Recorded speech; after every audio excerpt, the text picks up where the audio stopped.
दिन के मौके पर लोकसभा चुनाव को लेकर बसपा सुप्रीमो मायावती ने बड़ा ऐलान किया है। उन्होंने विपक्षी गठबंधन एनडीए दोनों अलायंस में जाने से इनकार कर दिया है।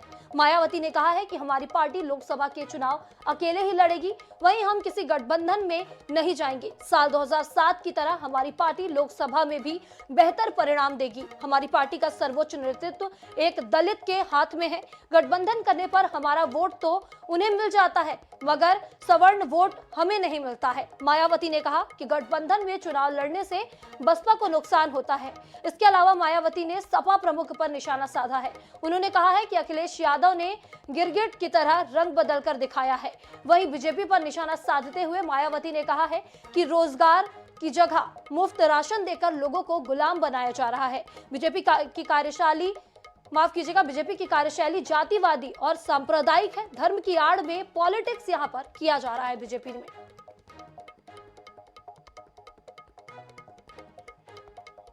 अनुभव को भी खास ध्यान में रखकर हमारी पार्टी लोकसभा के आम चुनाव अकेले ही लड़ेगी तथा देश की जातिवादी, पूंजीवादी, संकीर्ण व सांप्रदायिक सोच रखने वाली सभी विरोधी पार्टियों से अपनी दूरी बना के रखेगी।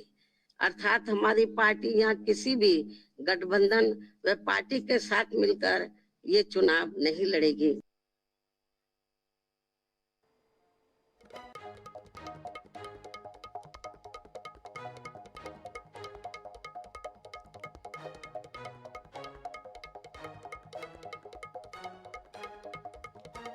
तो इसी खबर पर ज्यादा जानकारी के लिए और ज्यादा चर्चा करने के लिए हमारे साथ वरिष्ठ पत्रकार प्रेम कुमार जी जुड़ चुके हैं। जी प्रेम कुमार जी, INS 24/7 पर आपका बहुत बहुत स्वागत है।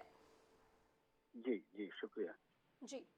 जी आपसे जानना चाहेंगे कि मायावती का एक बयान सामने आया है, क्योंकि अब लोकसभा चुनाव नजदीक है और ऐसे में गठबंधनों का दौर जारी है और ऐसे अंदेशा लगाया जा रहा था कि लोकसभा में मायावती की पार्टी भी गठबंधन के साथ चुनाव लड़ेगी, लेकिन आज उन्होंने साफ कर दिया है कि हम कोई भी गठबंधन के साथ चुनाव नहीं लड़ेंगे।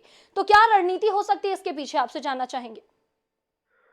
देखिए, मायावती जी ने ये बात दूसरी बार कही है।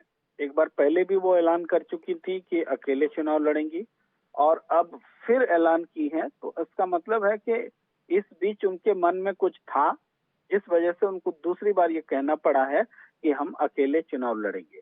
तो जाहिर बात है कि वो मन में जो था वो अलग अलग रूपों में सामने आ रहा था। क्योंकि पिछले प्रेस कॉन्फ्रेंस में मायावती जी ने कहा था कि देश की जनता के हित में, आम लोगों के हित में राजनीति में कभी भी कोई भी कहीं भी किसी के साथ खड़ा हो सकता है। और उन्होंने अखिलेश यादव जी को एक संदेश देने की कोशिश की थी कि वो उनके खिलाफ ना बोलें। तो उससे भी मतलब निकला था कि वो इंडिया गठबंधन में आ सकती है। लेकिन अब जबकि उन्होंने ऐलान किया है, तो क्या ये ऐलान अंतिम ऐलान है? क्या इसकी पुनर्समीक्षा नहीं होगी?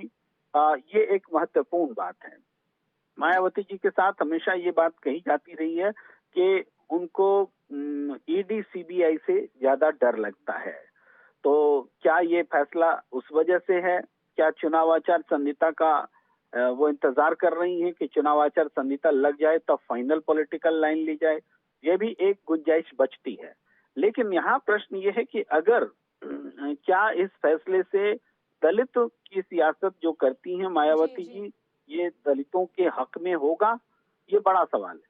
हालांकि पूरे वर्णन में जो प्रेस विज्ञप्ति जारी की गई है उसमें ये उन्होंने याद दिलाया है कि उत्तर प्रदेश में जब कभी भी बीएसपी अकेले लड़ी है तो उसको फायदा हुआ है।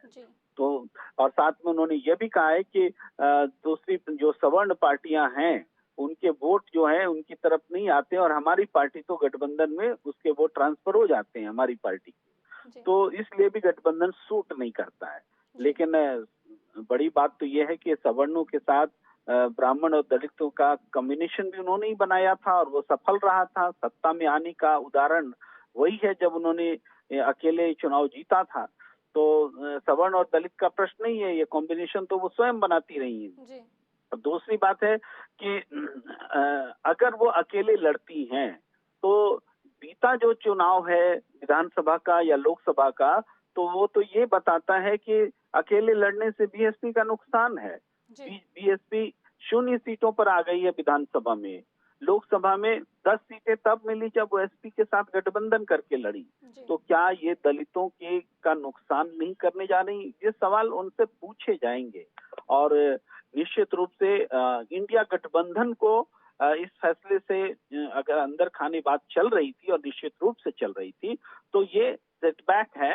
लेकिन इससे ये सब उससे भी बड़ा सेटबैक स्वयं मायावती जी के लिए होगा, क्योंकि अकेले चुनाव लड़के उनका परफॉर्मेंस वास्तव में खराब रहा है।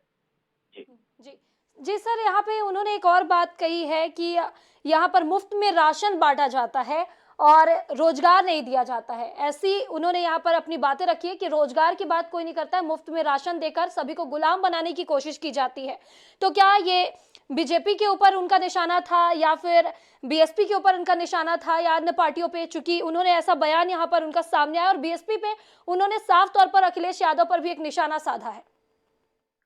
हाँ, इस पूरे बयान में ये बात जरूर है कि आमतौर पर जो कांग्रेस और बीजेपी दोनों के विरोध में उनका बयान हुआ करता था, पिछले कुछ समय में कांग्रेस के खिलाफ उनका बयान जो है नहीं दिखा है और इस बयान में, ताजा बयान में भी कांग्रेस पर उन्होंने निशाना नहीं साधा है।